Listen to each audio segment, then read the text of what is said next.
حبيبي يا قرآني. قالوا يا أيها العزيز إن له أبا شيخا كبيرا فخذ أحدنا مكانه إنا نراك من المحسنين. قال معاذ الله أن نأخذ إلا من وجدنا متاعنا عنده إنا إذا لظالمون. قالوا انہوں نے کہا یا ایھا العزیز، اے عزیز، ان لہو ابن شیخا کبیرا، ان بے شک لہو ان کے لیے، ان کا ہے، ابن ایک والد، شیخا جو بزرگ ہیں، کبیرن بہت بڑے ہیں، فخذ احدنا مکان، تو آپ لے لیں ہم میں سے کسی ایک کو ان کی جگہ، انا نراک من المحسنین، ہم آپ کو احسان کرنے والوں میں سے پاتے ہیں۔ قال معاذ اللہ، یوسف علیہ السلام نے کہا کہ میں اللہ کی پناہ چاہتا ہوں، اللہ خدا کے ہم اپنے پاس رکھیں،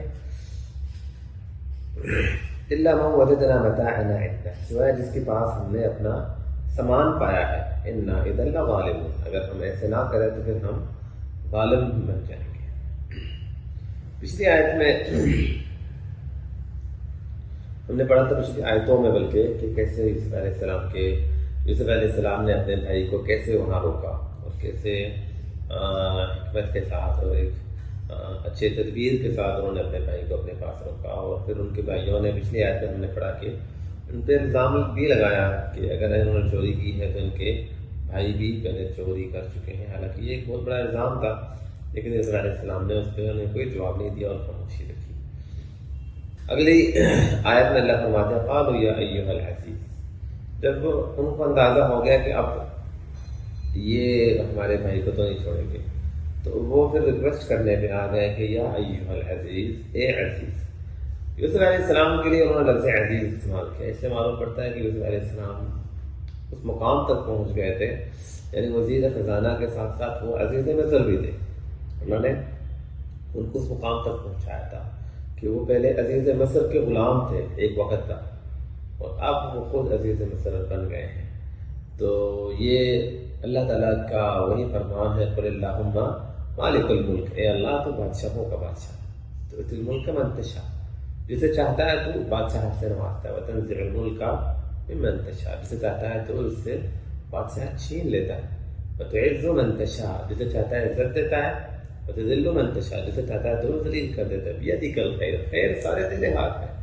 کیسے اللہ نے یوسف علیہ السلام کو اس مقام سے اٹھایا، اس عربوں کے علاقوں سے اٹھا کے، فلسطین سے اٹھا کے، جو اس وقت شاید اتنا ترقی یافتہ نہیں تھا جتنا ترقی یافتہ مصر تھا، وہاں سے اٹھا کے مصر لے آئے، اور پھر مصر میں لا کے غلام بن کے غلامی کی زندگی گزار کے، پھر جیلیوں کی زندگی گزار کے، اور پھر کیسے اللہ نے دن بدلے اور حالات بدلے، وَتِلْكَ الْأَيَّامُ نُدَاوِلُهَا بَيْنَ النَّاسِ، اللہ فرماتے ہیں یہ دن ہے جنہیں ہم لوگوں کے درمیان تقسیم کرتے ہیں، آج اس کو خوشیوں کے دن دے دیے، کل اس کو دے دیے، پرسوں اس کو دے دیے، غم آج اس کو دے دیے، کل اس کو، پرسوں اس کو۔ اللہ نے یہ چیزیں بانٹنی ہوتی ہیں، آج اسے میں نے مال دے دیا تو اس سے میں نے صحت لے لی، تو اسے میں نے صحت دے دی تو میں نے اس سے اولاد لے لیا، اولاد دے دی تو میں نے اس سے بیوی دے دی، بیوی دے دی تو میں نے اس سے ہنسی لے لی، وقت لے لیا، کچھ دے دیا تو کچھ لے لیا۔ اللہ کا نظام ہے، کیونکہ اللہ تعالیٰ نے ہمیں دنیا میں بھیجا ہے، جنت میں نہیں بھیجا۔ کبھی کبھی انسان تنگ آ کے کہتا ہے کہ ہر وقت ہی کوئی نہ کوئی پریشانی، ہاں ہر وقت کی پریشانی ہی تو زندگی ہے، یہی تو دنیا ہے، یہی تو کیا ہمیں بتا دیا گیا ہے کہ زندگی یہ آزمائش کی زندگی ہے، یہ دنیا ہے، یہاں پرفیکٹ کوئی بھی نہیں ہے، کوئی بھی پرفیکٹ نہیں ہے، ہر چاہے کتنا بھی خوش نصیب انسان ہو، اس کی زندگی میں کہیں نہ کہیں تکلیفیں، پریشانیاں، ایسے معاملات ضرور ہوتے ہیں جہاں پہ وہ انسان جو ہے نا وہ پریشان ہو جاتا ہے، اور اللہ تعالیٰ احساس دلاتا ہے کہ انسان یہ دنیا ہے، جنت نہیں ہے۔ تو چاہتا ہے نا کہ سب پرفیکٹ ہو جائے تو پھر جنت کی تیاری کر، جنت میں تجھے سب کچھ پرفیکٹ ملے گا، یہاں نہیں پرفیکٹ مل سکتا۔ یہ دیکھیں، میں بتا یہ رہا تھا کہ کیسے اللہ نے یوسف علیہ السلام کو عزیز کے مقام پہ بٹھایا، اور اب ان کے بھائی جنہوں نے سمجھا تھا کہ ہم اپنے باپ سے اپنے بھائی کو دور کر دیں گے تو شاید ہم جیت جائیں گے، انہیں نہیں پتا تھا کہ جیت دینے والی ذات اللہ ہے۔ ہم کون ہوتے ہیں کسی سے جیت چھیننے والے؟ حاسد کبھی بھی کسی کو ہرا نہیں سکتا، اللہ کی مرضی ہو تو ہی انسان گرتا ہے، اللہ کی مرضی نہ ہو، دنیا جہان کے لوگ گرانا چاہیں نا کوئی گرا نہیں سکتا، الٹا لوگ جتنا نیچے گراتے ہیں اللہ اتنا اوپر کی طرف لے کے جاتا ہے۔ تو انہوں نے پھر یہ اب بھائی اپنے بھائی کے سامنے یوسف علیہ السلام کے سامنے گڑگڑانے لگ گئے ہیں کہ اِنَّ لَهُ أَبًا شَيْخًا كَبِيرًا، کہ جس بھائی کو آپ نے قید کر دیا ہے، اپنے پاس روک لیا ہے، غلام بنا دیا، اس کا ایک باپ ہے شیخاً کبیرا، جو بہت بزرگ ہے، ہمارے خاطر تو آپ نہیں چھوڑیں گے، چلو آپ ایسے کریں کہ اس کے بابا کی خاطر چھوڑ دیں۔ وہ کافی شیخ کہتے ہیں کسی بھی مقام میں جو بڑے پوسٹ پہ ہو اسے شیخ ہے، جس کے پاس بہت زیادہ پیسہ ہے اس کو بھی عربی میں آپ دیکھیں گے عربوں میں ان کو شیخ کہتے ہیں، شیخ کا شیخ کا۔ اسی طرح جو علم میں بڑا ہے اس کو بھی شیخ کہیں کہ اس کے پاس بہت علم ہے، یہ شیخ فلاں ہے، شیخ عبدالرحمن سدیس ہے، حرم کے امام ہے، شیخ عبدالعزیز بن باز ہے، شیخ محمد صالح عثیمین ہے، شیخ صالح فوزان ہے، شیوخ ہیں یہ، تو وہ علم میں بہت بڑے ہیں۔ اسی طرح کوئی مال میں بڑا ہے تو کوئی عمر میں بڑا ہے، تو جو عمر میں بڑا ہے وہ بھی شیخ ہے، جو کسی چیز میں بڑا ہو تو عمر میں بڑا ہونے کی وجہ سے انہوں نے کہا کہ ان کے والد کافی عمر دراز ہیں، کبیرہ بہت بڑے ہیں، یعنی کافی ان کی عمر ہے، خود احدنا، گویا وہ کہنا چاہ رہے تھے کہ اگر آپ ان کو روکیں گے تو ان کے والد کو بہت تکلیف ہوگی، تو چھوٹا بھائی ہمارا باپ کا چھوٹا بیٹا ہے تو ان کو آپ جانے دیں، ان کی جگہ ہم میں سے کسی کو بھی رکھ لیں، اِنَّا نَرَاكَ مِنَ الْمُحْسِنِينَ، ہم تو شروع سے ہی آپ کو احسان کرنے والا پا رہے ہیں، ہم شروع سے ہی دیکھ رہے ہیں کہ آپ اچھائی کرتے آ رہے ہیں، آپ نے اچھائی کی، اچھائی کرنا اپنی جگہ، لیکن کبھی کبھی اصول ہو، کبھی کبھی سختی بھی کرنی پڑ جاتی ہے، جو کہ حالات کی حالات کو مد نظر رکھتے ہوئے یوسف علیہ السلام کو انہوں نے کہا کہ ہم شروع سے ہی آپ کو دیکھ رہے ہیں کہ آپ ہمارے پر احسان کر رہے ہیں، ابھی بھی ایک احسان کر دیں، ہم میں سے کسی اور کو رکھ لیں، بھائی کو چھوڑ دیں۔ تو انہوں نے کیا جواب دیا؟ قال معاذ اللہ، یوسف علیہ السلام نے کہا کہ میں اللہ کی پناہ چاہتا ہوں، ان نأخذ، کہ ہم رکھیں اپنے پاس، الا ما وجدنا متاعنا عنده، الا سوائے من وجدنا، جس کے پاس پایا ہم نے، متاعنا، اپنا سامان، عنده، اس کے پاس، یعنی اللہ سے ہم پناہ چاہتے ہیں کہ جس کے پاس ہم نے اپنا سامان دیکھا ہے اس شخص کے علاوہ کسی اور کو ہم اپنے پاس روکیں، کسی اور کو ہم غلام بنائیں، ہم ایسا نہیں کر سکتے ہیں، یعنی یہ تو کیوں نہیں کر سکتے ہیں؟ انا اذا لظالمون، اگر ہم نے ایسے کیا تو ہم ظالم ہوں گے۔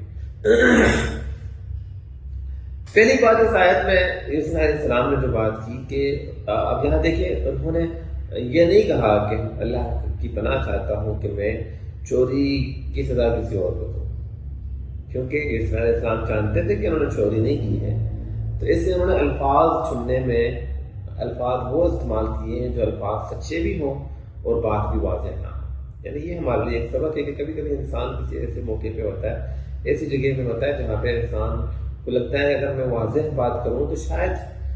نقصان یا پریشانی کا سامنا اٹھانا پڑ جائے، تو انسان بات اشارتاً کر لیتا ہے، اور یہ اللہ کے رسول صلی اللہ علیہ وسلم سے بھی ثابت ہے حدیث میں۔ یہاں پہ یوسف علیہ السلام نے نہیں کہا کہ بھائی نے جس نے چوری کی اس کے علاوہ کسی اور کو روکے، ایسا نہیں ہوگا، انہوں نے یہ نہیں کہا، بلکہ کہا کہ جس کے پاس ہم نے اپنا سامان دیکھا،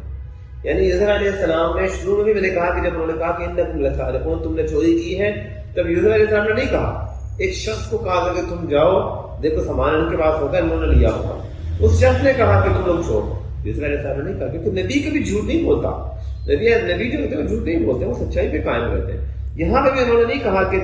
چوری کی ہے تو ہم اس کو چوری، کہا نہیں، جس کے پاس ہم نے اپنا سامان دیکھا، کیونکہ سامان تو واقعی میں ان کے پاس تھا، کہا کہ ہم اللہ کی پناہ چاہتے ہیں کہ سامان جس سے ہمیں ملا ہے اور ہم کسی اور کو اپنے پاس رکھیں، ایسے نہیں ہوگا، جس سے سامان ہمیں ملا ہے ہم اسی کو ہی رکھیں گے۔ تو انا اذا لظالمون، اگر ہم ایسے کرتے ہیں کہ غلطی کسی کی ہے سزا کسی اور کو دیں تو ہم ظالم ہیں، ہم ظلم کرنے والے، اور یہ ظلم ہمارے معاشرے میں عام ہے۔ کتنے ایسے لوگ ہیں جو سزائیں بھگت رہے ہیں، ان لوگوں کی جو کسی اور غلطی کوئی اور کر رہا ہے، سزا کوئی اور بھگت رہا ہے۔ انصاف جن معاشروں میں نہیں ہوتا وہ معاشرے کبھی بھی آگے نہیں بڑھ پاتے ہیں، وہ معاشرے دن بدن ابتری کی طرف جاتے ہیں۔ تو یوسف علیہ السلام نے کہا ایسے نہیں ہو سکتا، یہ غلطی کوئی اور کرے اور سزا ہم کسی اور کو دیں، ایسے نہیں، بلکہ ہم نے اسی کو ہی اپنا غلام بنانا ہے۔ اور مقصد ان کا اپنے بھائی کو اپنے پاس روکنا تھا، جس طرح ہم پچھلی آیتوں میں ہم پڑھ چکے ہیں کہ ما کان لیأخذ اخاه فی دین الملک، بادشاہ کے طریقے کے مطابق وہ اپنے بھائی کو اپنے پاس نہیں روک سکتے تھے، اس لیے انہوں نے یہ حکمت عملی، اللہ نے ان کے دل میں یہ حکمت، یہ اللہ فرماتے ہیں کتنا ہم نے یوسف علیہ السلام کے لیے یہ چال چلی، اللہ نے تدبیر یہ صحیح وقت میں صحیح بات کا ذہن میں آ کر صحیح فیصلہ کر دینا، جو کہ یہ اللہ کی طرف سے نعمت ہے، یہ اللہ تعالیٰ ذہنوں میں بڑھا ڈالتے ہیں۔ کبھی یہ نہ کہنا کہ دیکھیں میں کتنا چلاک ہوں، میں کتنا تیز ہوں، میں کتنا شاطر ہوں، میں کتنا ذہین ہوں، کتنا سمجھدار ہوں، میں نے مسئلہ کر دیا۔ نہیں، ایمان والا ہمیشہ اللہ کی طرف لوٹاتا ہے کہ اللہ نے کیا، اللہ نے ذہن میں بات ڈالی۔ جو اپنے اوپر بات لیتا ہے وہ تو قانون ہے، انما اوتیت علی علم عندی، اس نے کہا کہ یہ میں نے خود کمایا ہے، میری محنت، میرا یہ، تو اللہ نے پھر بتایا، زمین میں اللہ نے دسا دیا، غرق کر دیا۔